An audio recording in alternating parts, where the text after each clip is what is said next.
این پاکت از ایتالیا اومده، کار خاصیه. شما میتونی هم بزنی؟ اگه انگشتت هم جا نمیشه که چه بریزی به دسته. حداقل میگفتی گونی چیزی بیاوریم که بفرمایید دوباره سعی خودتون یواش کارو نکنید. میتونید یه دونه برداریم، میتونم یه دونه برداریم. نفر اول برنده خوششانس انشاءالله ما امیر هوشنگ رسولی.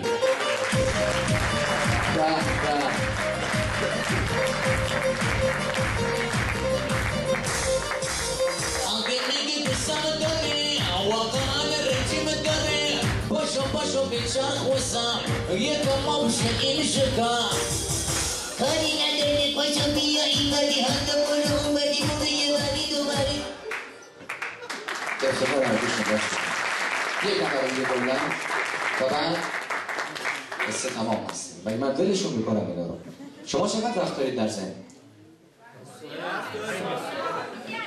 خوشم بیاد اینجور موقع وقت دارید. نه نگاه نکن بسیاره.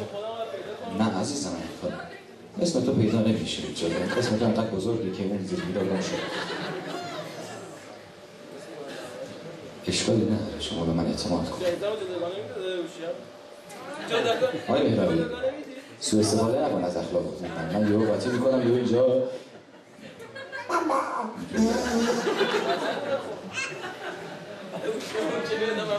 آقای هوشیار اوکی بدن بردارم. خب اگه پیدا تونستی بکنه برده مشکل نداره.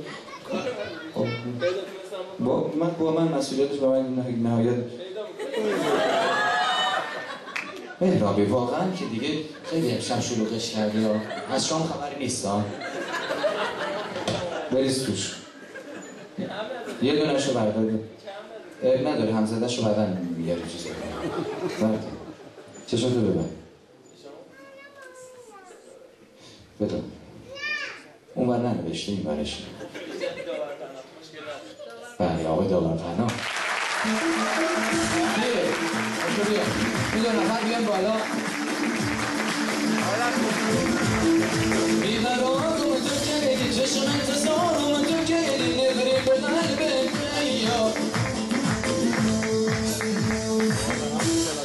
بله اون دو نفری که برنده شدن همراه با دو نفر دیگه به اتفاق 3 نفر دیگه تشریف بیارن بالا از دو طرف آقای رسولی و آقای پناه داور با هم دیگه آشتی کنید. خواهش میکنم کدورت ها رو نور بریزید. سال نوه و همیشه با هم مهربان باشید. به قول بهمن هاشمی که با من مهربان کنید.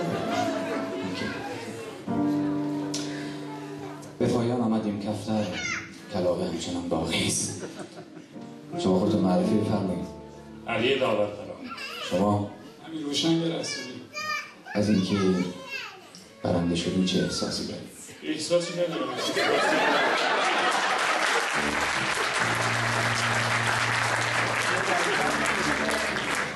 تو چقدر بی احساسی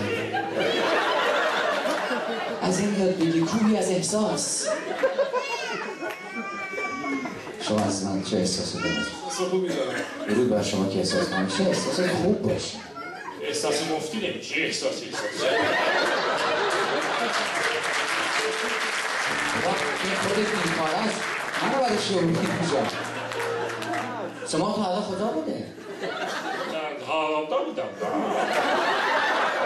نجار سنگ یا شرسون پاره سنگ دست جیبه در بیار. هیچ به خودت فشار میده همه چی تحت کنترل. آقا برنامه رو ادامه بدم؟ نه واقعا ادامه بدم.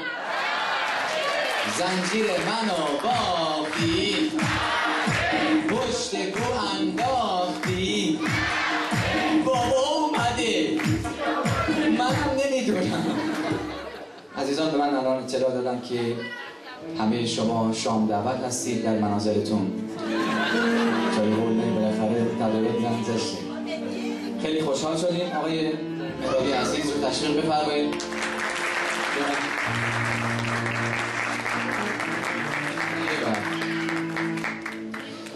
دوستان اشاره کردن که جایزه دو بزرگوارمون سفر با پای پیاده به شاه عبدالعظیم هست.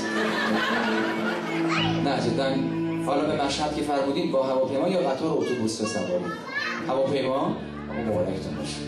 اونجا ما رو دعا کنید به ارتقای دو بزرگوار دست بزنید و تشریف ببرید. همه ما رو از دعای خیرتون فراموش نکنید. ممنون از لطفتون. آقای